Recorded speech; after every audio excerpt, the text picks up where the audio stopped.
when you're involved in a conversation or an email, does that match what you were looking for? Right? Let's say we've got a demo going on, or a lunch and learn, or we're bringing a solution engineer into a project. Don't just give people insights. Don't just show them your product. Don't just do a demo. Pause. Does that match what you were looking for?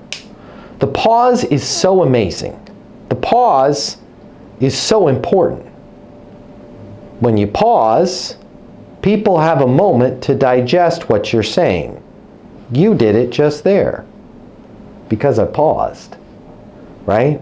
Next time you're in a demo, next time you're in a conversation, don't forget to pause. And then, okay, does that match what you were looking for? And let the other person respond.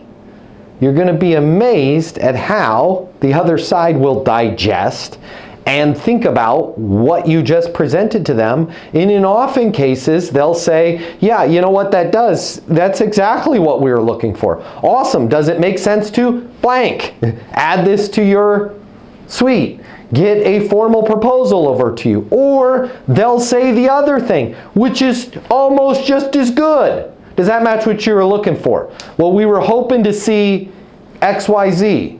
Dave, when you say you were hoping to see XYZ, can you give me a specific example of what you meant by that? Yeah, on the blah, blah, blah, blah, blah. And now you're having a what? A constructive freaking conversation. All good things. That's what we get paid to do, is have constructive conversations. We don't get paid to pitch. Does that match what you, a pause, and then does that match what you were looking for, is a really good way to have better business conversations.